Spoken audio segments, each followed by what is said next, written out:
নমস্কার, আমি মৌমিতা। আমার কবিতা পাঠ চ্যানেলে আমার সকল শ্রোতা বন্ধু এবং দর্শক বন্ধুকে আন্তরিক শুভকামনা জানিয়ে আজকের গল্প পাঠ শুরু করছি। আজ আমি আপনাদেরকে পড়ে শোনাব সুচিত্রা ভট্টাচার্যের একটি ছোট গল্প। গল্পের নাম ঠাট্টা। শুনতে থাকুন আজকের গল্প ঠাট্টা। বিউটি পার্লারে নিজেকে একটু ঘষা মাজা করতে গিয়েছিল মনিকা। যায় তো নিয়মিতই, তবে আজকেরটা একটু অন্যরকম। কাল বাদে পরশু যাচ্ছে আমেরিকায়, তারই প্রস্তুতি। মুখের চেকনাই আরও খানিক বাড়িয়ে নেওয়া, চুলে একটা নতুন কায়দার ছাড়, হাতে পায়ে মোম পালিশ, মুড়ো জোড়া আরও নিখুঁত করে তোলা, এইসব আর কি। বিদেশে পাড়ি জমানোর আগে এটুকু রূপচর্চা তো করতেই হয়। শীতল অন্দর ছেড়ে বেরোতেই তাপের হলকা যেন ছ্যাঁকা লাগলো গায়ে। মনিকা অভ্যেস মতো দ্রুত রোদ চশমা চড়িয়ে নিল চোখে। স্টিলেটও খটখটিয়ে উঠেছিল গাড়িতে। হঠাৎই থমকেছে। ফুটপাত দিয়ে কে যায়? শ্যামলা বরণ, তাঁতে শাড়ি, মাথায় ছাতা। স্কুলের সীমানা মনে হতে মনিকা ডেকে ফেলেছে। চমকে ঘুরল মেয়েটা। দু এক পল স্থির দৃষ্টিতে তাকিয়ে রইল মনিকার পানে। তারপর এগিয়ে আসছে পায়ে পায়ে। বিস্ময় ভরা গলায় বলল, মনিকা। যাক, বলিসনি তাহলে। তুই না বেহালার দিকে থাকতিস?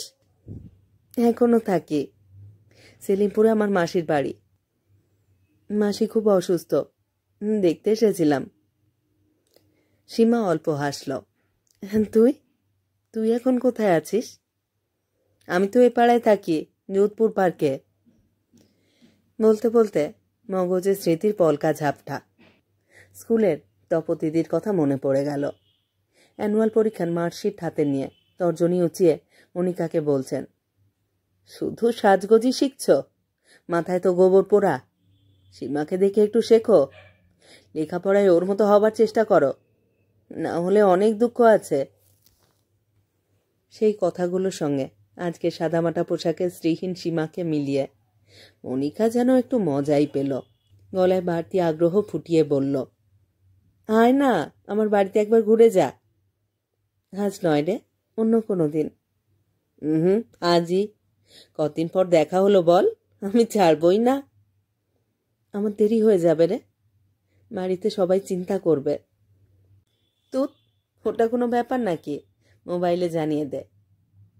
সীমার হাত ধরে টানল মনিকা। আয়, উঠে আয় বলছি, উঠে আয় গাড়িতে। নরম গদিতে জড়সড় হয়ে বসেছে সীমা। গাড়ির চড়া এসিতে একটু একটু কাঁপছেও যেন। মনিকা পরিহাসের সুরে বলল, কেমন লাগছে? বাইরে জুন মাস, ভিতরে ডিসেম্বর। হ্যাঁ রে, ঠিক যেন শীতকাল। গরম একদম সহ্য করতে পারি না রে, শরীরে র্যাশ বেরিয়ে যায়। বাড়িতেও তাই, সব ঘরেই। সগর্বে বলল বটে মনিকা, কিন্তু অলক্ষ্যে কে যেন মুচকি হাসল। মনিকা জানতেও পারল না। গোটা ফ্ল্যাট ঘুরে এসে প্রকাণ্ড হলঘরের মধ্যিখানে সীমা চক্ষু ছানা বড়া করে দাঁড়িয়ে দেখছে না তো, যেন গিলছে চতুর্দিকের অঙ্গসজ্জা। বৈভবে বুঝি দৃষ্টি ধাঁধিয়ে গিয়েছে সীমার। মনিকা হাসতে হাসতে বলল, কি রে, বস। হ্যাঁ। সন্তর্পণে মহার্ঘ সোফায় নিতম্ব ঠেকালো সীমা। অস্ফুটে বলল, একটু জল খাওয়াবি? শিওর। কোল্ড না নর্মাল? এমনি জলিতে, ঠান্ডাতে আমার গলা ধরে যায়। আমার আবার কনকনে ঠান্ডা ছাড়া তেষ্টাই মেটে না, বিশেষ করে এই গরমকালটায়। চালবাজি করে নয়, এবার সরলভাবেই মনিকা বলল কথাটা, তবে বলে যেন বেশ তৃপ্তিও পেল। হরিণ পায়ে উঠে গিয়েছে অন্দরে। কাজের লোককে খাবার আর শরবত পাঠানোর নির্দেশ দিয়ে নিজেই ফিরেছে জল নিয়ে। নকডক করে গ্লাস শেষ করল সীমা। ঠোঁট মুছল শাড়ির আঁচলে। একটু বুঝি থিতুও হয়েছে এতক্ষণে। চারিদিকে দেওয়ালে চোখ বোলাতে বোলাতে বলল, ছবিগুলো কি সুন্দর রে। সব আমার কালেকশন। ওই যে সূর্যমুখীর ক্ষেত, ওটা কিন্তু ভ্যান গগের অরিজিনাল প্রিন্ট, খোদ প্যারিস থেকে কেনা। চুল খুলে রাখা মেয়েটা সুরেশ পাইনের পেন্টিং। আর এই বালতোলা নৌকোটা দিবাকর মল্লিকের। মনসুর আলীর স্কেচও রয়েছে একটা, ওই যে ছোট্ট। মনিকা তেরছা চোখে তাকালো। ওটার দাম আন্দাজ করতে পারিস? সীমা ভয়ে ভয়ে বলল, কত রে? কয়েক হাজার? পুরো 1,00,000। মনসুর সাহেবের সোলো এক্সিবিশন থেকে কিনেছিলাম। তোর বড় বুঝি খুব ভালোবাসেন? মাসে হয়তো, তবে আনন্দর এসব দেখবার সময় কোথায়। সেই 7 সকালে ব্রেকফাস্ট করে বেরিয়ে যায়, তারপর চেম্বার, ওটি, নার্সিংহোম, ওই হসপিটাল। বেশিরভাগ দিন তো দুপুরে খেতেই আসে না। উনি তো কার্ডিওলজিস্ট, তাই না? থোরাসিক সার্জেন, হার্টের অপারেশন করে। খুব টায়ারিং কাজ। টাকা যেমন আসে তেমন পরিশ্রমও করতে হয় খুব। রাতে পুরো এক্সস্টেড হয়ে ফেরে। তখন কি আর ছবি দেখার মুড থাকে? মোটামুটি সুদিন থাকলেই ও খুশি। পতির গুণ গাইতে পেরে মনটা আরো ঝরঝরে হয়ে যাচ্ছিল মনিকার। সোফায় পা তুলে দিয়ে বসেছে বাবু হয়ে। তবে কি জানিস, ওর কিন্তু একটা জিনিসে দারুণ নেশা, বিশ্বাসও বলতে পারিস। কি রে? ফেংশুই। নামটা যেন শোনা শোনা। হুমা, তুই জানিস না? ওই যে এক ধরনের বাস্তুতন্ত্র, চাইনিজ। ফেং হচ্ছে বাতাস, আর সুই মানে জল। বাতাস আর জলকে কাজে লাগিয়ে বাড়িঘর সংসারের মঙ্গল আনাই ফেংশুইয়ের মূল কথা। কিরকম? ওই যে দেখ দরজার কোনাকুনি লাফিং বুদ্ধটা দেখেছিস? ওটাকে ওই পজিশনে রাখলে গৃহস্থের সমৃদ্ধি বাড়ে। টোকিও থেকে আনন্দ এনেছিল 20টা মেডিকেল কনফারেন্সে গিয়ে। আর আমার বেডরুমে একজোড়া হাঁস লক্ষ্য করেছিস? মান্দারিন ডাক্স, ওটা সাংহাইয়ের। ঘরের সাউথ ওয়েস্ট কর্নারে ওই হাঁসের জোড়া স্বামী স্ত্রী সম্পর্ককে আরো মধুর করে। আমি আজকাল আনন্দর দেখা দেখি, ফেংশুই মানছি। দেখ দেখ সবকটা রঙে কেমন উইন্ড চাইম লাগিয়েছি, টুংটাং শব্দ পাচ্ছিস? ভালো লাগছে না? হ্যাঁ, চমৎকার লাগছে। ওতে মন আর শরীর আরাম পায়। তুইও ফেংশুই করে দেখতে পারিস। তো ওসব কি আমাদের জন্যে? আমাদের কপাল ফাটা, কোনো কিছুতেই জোড়া লাগে না রে। সীমা ফোঁস করে একটা শ্বাস ফেলল। আমাদের জীবন মানে তো শুধু লড়াই আর লড়াই। কলেজ পাশ করতে না করতে বাবা মারা গেল, দাদা চাকরি জুটছিল না। আমি অনেক চেষ্টা চরিত্র করে একটা স্কুলে ঢুকে পড়লাম। আমতলা পেরিয়ে প্রায় ডায়মন্ড হারবারের কাছাকাছি। বাসে যাতায়াতে দম ফুরুত, ফিরেও নিষ্কৃতি নেই।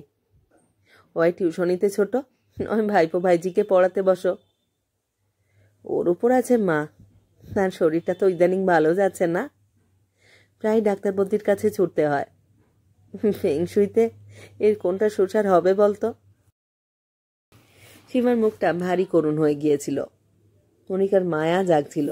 বলল, তোর দাদা এখন কি করছে? তেমন বলবার মতো কিছু নয়, বড়বাজারে তামাক পটিতে একটা হোলসেলারের হিসাবপত্র দেখে। ও, তার মানে তুই দাদার সংসার টানছিস?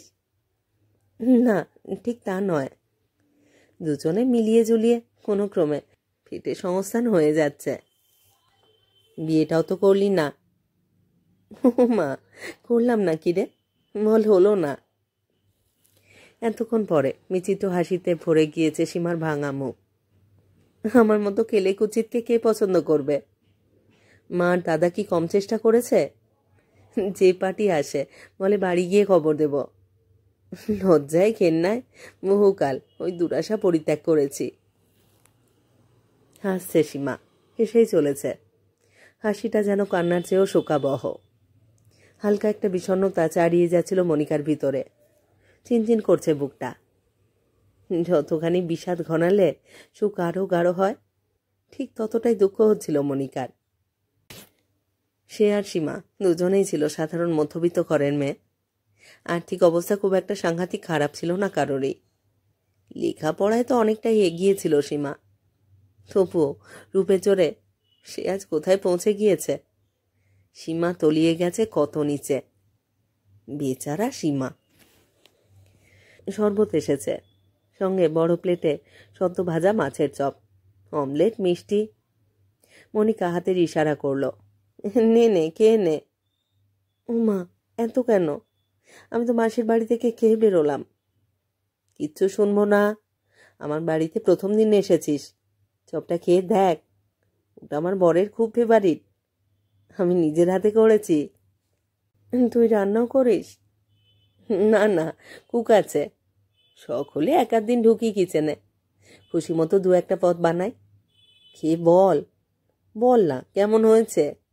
সাবধানে চামচে কেটে চপের টুকরো গালে ফেলল সীমা। একটু চিবিয়ে নিয়ে চোখ ঘোরালো। Excellent, marvellous. তোর বাড়ি সবই ভালো। বাড়িটা তোর পছন্দ হয়েছে? খিচে বলিস, এ তো স্বর্গপুরী।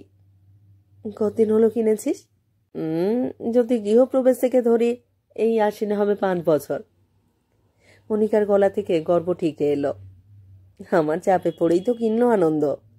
ওকে রোজ জ্ঞানাতাম, কদিন আর ঘিঞ্জি চক্রবেড়িয়ার শান্তিকালে শ্বশুরবাড়িতে বাস করব। চলো একটু নিজেদের মতো করে হাত পা ছড়িয়ে থাকি। কেনার পর নিজে দাঁড়িয়ে থেকে ফার্নিচার বানিয়েছি, ঘরদোর সাজিয়েছি। ওফ, তখন যা খাটুনি গেছে না। পাপাই তো বলে, মা তুমি এই ফ্ল্যাটের পিছনে যা লিবার দিয়েছ, তুমি সোল ওনার, আমি আর বাবা তো তোমার গেস্ট। ও মা, তোর ছেলে এত কথা বলে? সীমার খাওয়া থেমে গেল। কত বড় হলো রে? 15 পড়েছে, ক্লাস 9-এ উঠল। বলিস কি? আমরা তার মানে বুড়ো হয়ে গেলাম বল? থাম তো, 38 আবার একটা বয়স নাকি? আজকাল তো কত মেয়ে এই বয়সে সংসার শুরু করে। উত্তরে সীমা যেন কি বলতে যাচ্ছিল।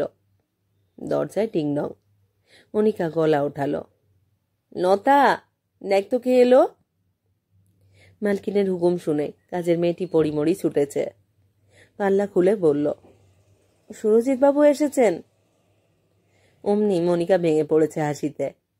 গলা নামিয়ে বলল, বুড়ি বলছিলি না? দেখ দেখ, সঙ্গে সঙ্গে আমার প্রেমিক এসে হাজির।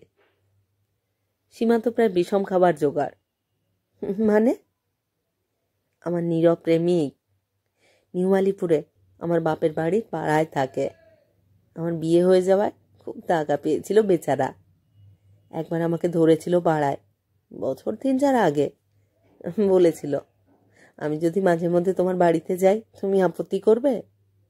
আমার বড় মায়া হয়েছিল রে। বেচারা আমার জন্য বিয়েটি এই করলো না, যদি কাছাকাছি এসে একটু ভালো লাগে তো লাগুক। ব্যাস, তারপর থেকে আর কামাই নেই। সুরজিৎ কুণ্ডু এখন হররোজ প্রেজেন্ট। সে কি রে, তোর বর? আনন্দ সব জানে, পাপাইও দারুণ মজা পায় ওরা। আনন্দ তো বলে একটা 1-সাইডেড লাভার্স অ্যাসোসিয়েশন খুলে সুরজিৎকে তার সেক্রেটারি বানিয়ে। আচমকা থেমে গেল মনিকা। কড়া গলায় লতাকে ধমক চড়ল, হলোটা কি? সুরজিৎ বাবুকে আসতে বল।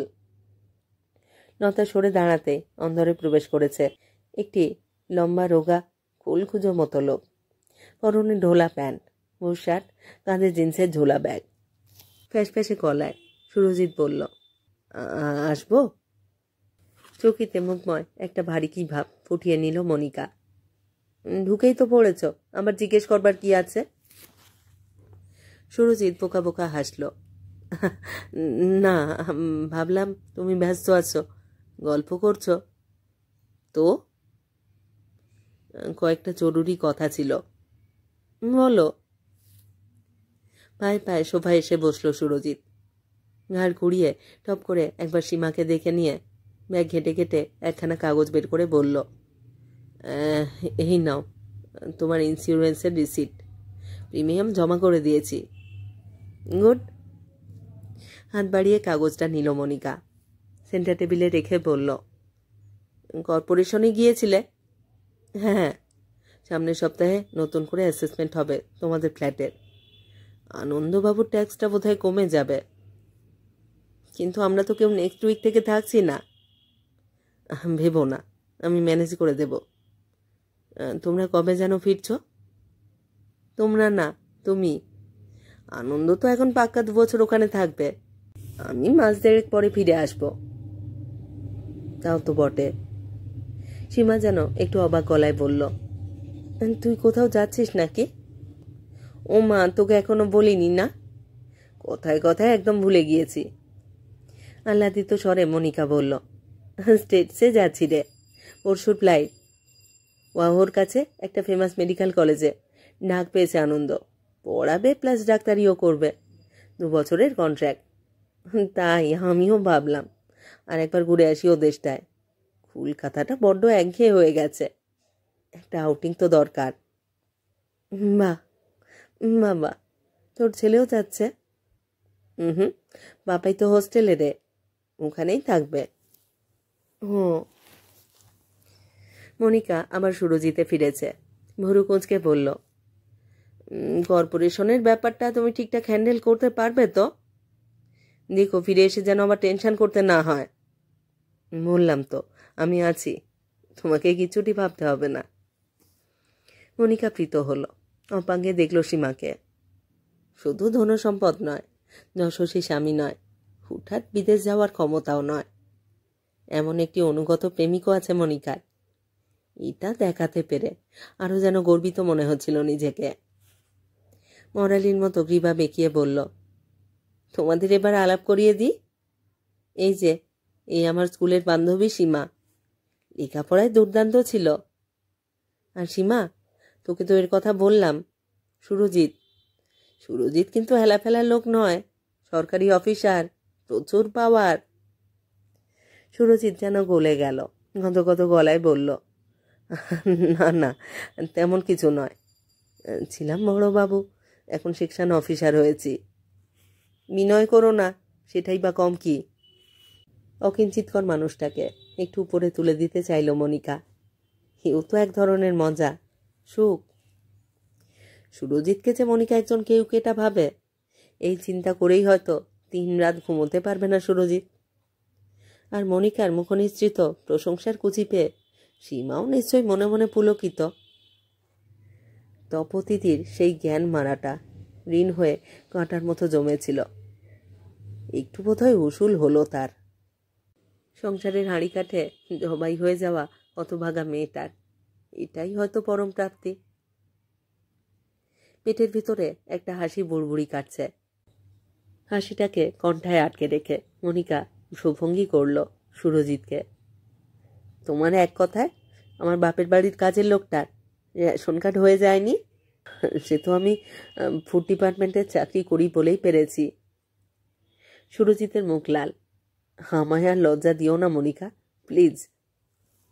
ভিতরের হাসিটাকে টিপে টিপে ছাড়ল মনিকা। সীমাকে বলল, দেখছিস তো সুরজিৎ কেমন লাজুক? ওই লজ্জাটার জন্যই ও আমাকে পেল না। যা, কি যে বলো তুমি। ঠিকই বলি। মনিকা আরো তরল। শুধু একটিবার যদি মুখ ফুটে মনের কথা বলতে, তাহলে কি আনন্দ আমার জীবনে আসতে পারতো? ডাক্তারের বদলে সরকারি চাকুরের বউ হয়ে কেমন তোফা আরামে কাটতো দিনগুলো। উফ, ভাবলেই আমার লোম খাড়া হয়ে যায়। মনিকা, মুখে একটু লাগাম দাও। সুরজিৎ কুঁকড়ে গেছে রীতিমতো। কোথায় আনন্দবাবু আর কোথায় আমি? তুমি কম কিসে সুরজিৎ? ল্যাংনা ন, নুলো ন, কত কি ঘরের কাজ করতে পারো। হাইটেও বোধ হয় তুমি একটু লম্বা, প্লাস তোমার কান জোড়া তো তুলনাহীন। সুরজিতের কান দুটো সত্যি দেখবার মতো, বিটকে রকমের কাড়া কাড়া। বুড়োটা মুখখানার সঙ্গে একেবারেই বেমানান। মাঝে মাঝেই কান দুখানা নিয়ে তামাশা জোড়ে মনিকা। তবে সুরজিৎ বিরক্ত হয় না একটুও। মনিকার ধারণা এটাকেও সে স্তুতি বলে ভাবে। আজও সুরজিৎ হাসি হাসি মুখেই বলল, কি করব বলো, ভগবান যা জুটিয়ে দিয়েছেন। ভগবান তো আরো অনেক কিছু জোটাতে পারতেন। কি যে মতিভ্রম হলো তোমার, আমাকে নিয়েই পড়ে রইলে, চোখ তুলে তো তাকালেই না। মনিকা লঘু ধমক দিল। এই, আমার এই বন্ধুটাকে দেখো না, পছন্দ হয়? সীমা বেজায় অপ্রস্তুত, তাড়াতাড়ি বলে উঠল, আহ মনিকা, কি হচ্ছে কি? কেন ওর পিছনে লাগছিস? মোটেই না, আমি সিরিয়াস। সফলতা ঢেকে মনিকা কৃত্রিম গাম্ভীর্য ফোটালো গলায়, ভুরু নাচিয়ে বলল, তোর মতো বাচ্চি ওর পাবে নাকি? রং তোর চাপা বটে, কিন্তু মুখখানা তো খারাপ নয়, প্লাস তুইও খুব কাজের মেয়ে। উফ মনিকা, থামবি? কেন? তুই কি সুরজিৎকে অযোগ্য ভাবছিস? লেখাপড়াতেও সুরজিৎ ভালোই ছিল, হায়ার সেকেন্ডারিতে ফার্স্ট ডিভিশন পেয়েছিল, রীতিমতো পরীক্ষা পাশ করে কেরানির চাকরি পেয়েছে। মনিকা হাসি গিলে বলল, সুরজিৎকে ভালো করে দেখ তুই, একটু বুড়ো বুড়ো লাগে ঠিকই, সত্যি তো বৃদ্ধ নয়, বয়সটা তোর সঙ্গে পারফেক্টলি ম্যাচিং।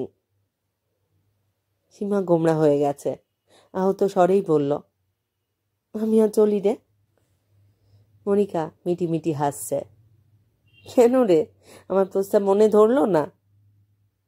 একটা ম্লান হাসি ফুটল সীমার ঠোঁটে, পরক্ষণে মিলিয়েও গেল। প্রসঙ্গটা এড়িয়ে মৃদু গলায় বলল, যা, বিদেশ থেকে ভালো করে বেরিয়ে আয়, ফিরবার পর দেখা করিস কিন্তু। হাসবো। সীমা উঠে দাঁড়ালো, সুরজিৎকে বলল, চলি তাহলে। সুরজিতের মুখে সৌজন্যের হাসি। মনিকা ফস করে বলে উঠল, ও তাহলে তোকে একটু এগিয়ে দিই? অমনি সুরজিত এক পায়ে খাড়া, নিশ্চয় নিশ্চয়, আচ্ছা চলুন চলুন। সীমা গম্ভীর মুখে বলল, না, কোনো প্রয়োজন নেই, আমি একাই চলাফেরা করতে পারি। সীমা স্বরের রুক্ষতায় থমকেছে সুরজিৎ।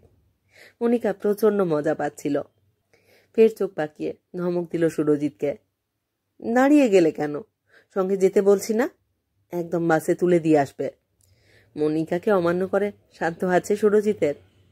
সুরসুর করে হাঁটা লাগিয়েছে সীমার পিছন পিছন। সীমার আপত্তি জুড়ল না, তবে যেন গ্রাহ্যই করছে না সুরজিৎকে। ফ্ল্যাটের দরজা বন্ধ করে দৌড়ে ব্যালকনিতে গিয়ে দাঁড়ালো মনিকা, অপেক্ষা করছে কখন দুজনে বেরোয়। হ্যাঁ, ওই তো, আগে সীমা, তারপর সুরজিৎ। সাততলা থেকে দুজনকে পুতুল পুতুল লাগে যেন, মাদি পুতুলের পিছন পিছন মদ্দা পুতুল, ঠিক যেমনটা দেখতে চাইছিল মনিকা। আহা, জ্যৈষ্ঠের গরম বিকেলটাও কি সুন্দর। মনিকার মেজাজটা ফুরফুর করছিল খুশিতে। কি আমতেই না কাটলো সময়টা। দুটো হেলা ফেলার মানুষ কেমন মজার খোরাক দিয়ে গেল।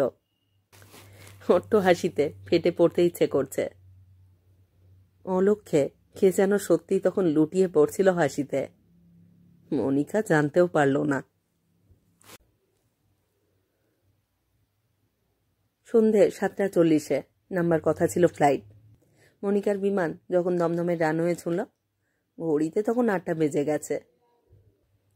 নতুন বিমানবন্দরে এখনো তেমন শৃঙ্খলা আসেনি। অভিবাসন শুল্ক দপ্তরের ঝামেলা দিল্লিতেই চুকে গেছে, তবু লাগেজ নিয়ে বেরোতে বেরোতে পাক্কা 1 ঘন্টা লেগে গেল। কাছের এপারে এসে মনিকা টের পেল কলকাতা এখনো কলকাতাতেই আছে।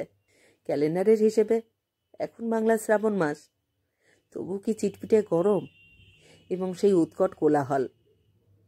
এমনিতেই শরীর চলছে না, শব্দের তাণ্ডবে আরও যেন ক্লান্তি বেড়ে যায়। উদ্ভ্রান্ত চোখে মনিকা এদিক ওদিক তাকালো।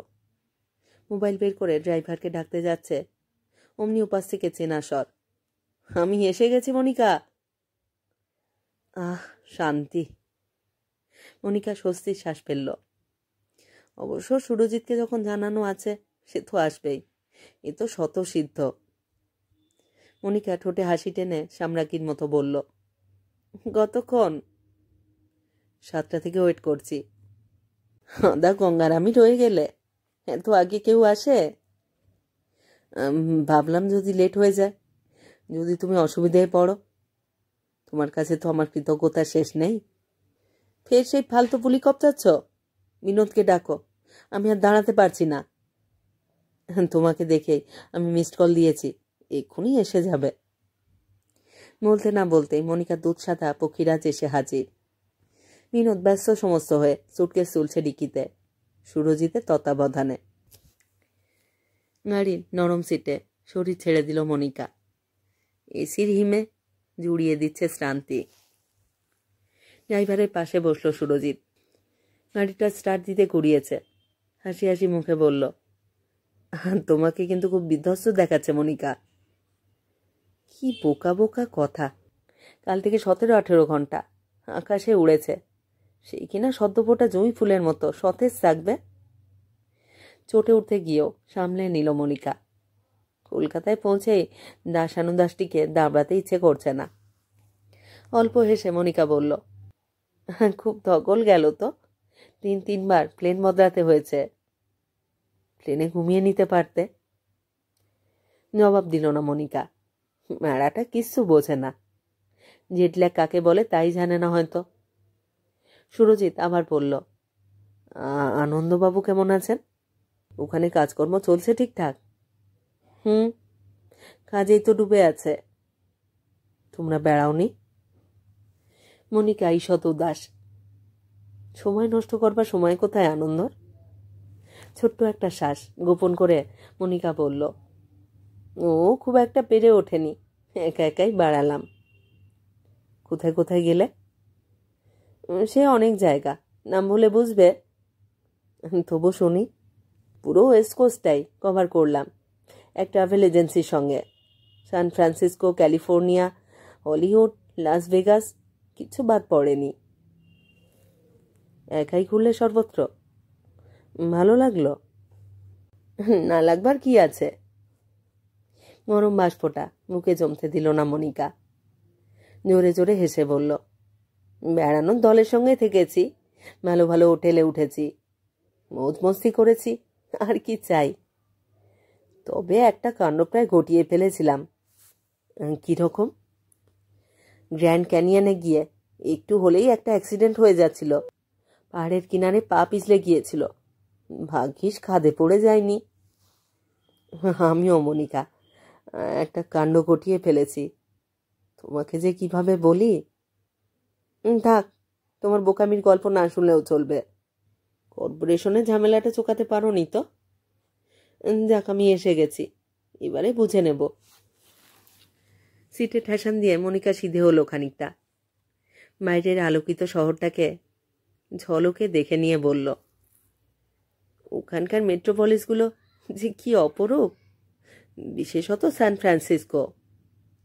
গোল্ডেন গেট তো এখনো চোখে। উচ্ছ্বসিত স্বরে বর্ণনা দিয়ে চলেছে মনিকা। লাস ভেগাসের ক্যাসিনো, হলিউডের স্টুডিও, প্রত্যেকটি গল্প শুনিয়ে মেজাজ সমে ফিরছে ক্রমশ। টুকিটাকি ঘটনা বলছে রসিয়ে রসিয়ে, যেন সুরজিৎকে নয় নিজেকেই বোঝাচ্ছে 48 দিনের ভ্রমণ তার বৃথা যায়নি। এবার বিদেশেও আনন্দ সঙ্গ সুখ সেভাবে পেল না, এইটুকুই যা আফসোস। কিন্তু এই বুদ্ধুরামকে মনিকা সেই হতাশা বুঝতে দেবে কেন? মনিকা হাফ জিরোতে থেমেছিল। অমনি সুরজিৎ উসখুস করছে, আমার গল্পটাও শোনো, কোত্থেকে যে কি হয়ে গেল। তোমার আর কি হবে, হয়েছে তো আমার। উহা হতে যে আস্তানাটা দিয়েছে আনন্দকে। আবার নতুন প্রসঙ্গে ঢুকে পড়েছে মনিকা। ঘরদোর সাজানোর উপাখ্যান, আনন্দর গাড়ি কেনার কাহিনী, ওয়াহর হাসপাতালটির বিবরণ, আনন্দ কতটা খাতির পাচ্ছে সব জানাচ্ছে পুলকিত স্বরে। কথা বলতে বলতে কখন যে পেরিয়ে এলো পথ। যোধপুর পার্কের বহুতলের নিচে থেমেছে মনিকার পক্ষীরাজ। গাড়ি থেকে নামতে নামতে মনিকা বলল, হুনে বাবা, 9টা বেজে গেল যে। সুরজিৎ সামান্য উদ্বিগ্ন স্বরে বলল, হ্যাঁ, অনেক রাত হয়ে গেল। চলো, তোমায় ফ্ল্যাটে পৌঁছে দিয়ে আসি। শুনে মনিকা তুষ্ট হলো বটে, তবু বলল, না, তুমি বরং ফিরেই যাও। সেই তো নিউ আলিপুরে ফিরবে, গাড়ি ঘোড়া পাবে কি না পাবে না। সুরজিৎ কয়েক সেকেন্ড কি যেন ভাবল, তারপর বলল, হ্যাঁ ঠিক আছে, কালই আসবো, সীমাকে সঙ্গে নিয়ে। মাকোটা ঠং করে বাজল মনিকার কানে। তার চা চোখে বলল, হঠাৎ সীমা? তাকে পেলে কোত্থেকে? সেই কথাই তো তখন থেকে বলতে চাইছি। সুরজিতের মুখে সেই বোকা বোকা হাসি। আমি আমি আর সীমা গত সপ্তাহে রেজিস্ট্রি করে ফেলেছি। কি? মনিকা স্বর ঠিক এলো। কি কি করেছ? তোমার কথাই রাখলাম, করেই ফেললাম বিয়েটা। কাগজে কলমে কাজটা শেষ। এবারে তুমি এসে গেছ, সামাজিক অনুষ্ঠানও সেরে ফেলবো। অতি সাদামাটা কথা, তবু যেন মর্মার্থ স্পষ্ট হচ্ছিল না মনিকার কাছে। মিটবিট করে বলল, কবে হলো এসব? ওই যে তুমি আমাকে ঠেলে ঠেলে পাঠালে, অনেকক্ষণ বাস আসছিল না, তখনই সীমার সঙ্গে কথা বলতে বলতে মনটা কেমন দ্রব হয়ে গেল। জীবনভর কি যুদ্ধটাই না করেছে মেয়েটা। মনে হলো জানো, এমন একটা মেয়ের জন্যই বুঝি আমি অপেক্ষা করছিলাম এতদিন। সীমা প্রথমটায় রাজি হয়নি, অনেকবার বলে বলে ওদের বাড়িতে গিয়ে তারপর। কি আশ্চর্য, মজা পেয়ে মনিকারও তো হো হো করে হেসে উঠবার কথা, কিন্তু হঠাৎই গা চিড়বিড় করছে কেন? বিচ্ছিরি একটা হিংসে যেন পুড়িয়ে দিচ্ছে মগজের ক্ষোভগুলোকে। একটা বুনো রাগ ঝলসে উঠতে চাইছে আচমকা। মনিকা বিস্ফোরিত হলো। থামো, কে তোমাদের ইয়ের কাহিনী শুনতে চায়? বারে, তুমি তো বলেছিলে। সুরজিতের চোখ পিটপিট, না ছড়িয়ে বলল, তোমার ভালো লাগবে বলেই না আমরা। পুরোটা কানে নিল না মনিকা, নিতে পারল না। হঠাৎ দৌড়েছে লিফটের পানে। কখন যে 7 তলায় পৌঁছলো খেয়ালই নেই। এক চরম অপমান যেন লোহার হাতুড়ি হয়ে ধাঁই ধপাধপ আঘাত মারছে মাথায়। গায়ে যেন র্যাশ বেরোচ্ছে চাকা চাকা। অদৃশ্য খলখল হাসিটা মনিকা কি শুনতে পাচ্ছে এবার? মনিকা কি শুনতে পাচ্ছে এবার?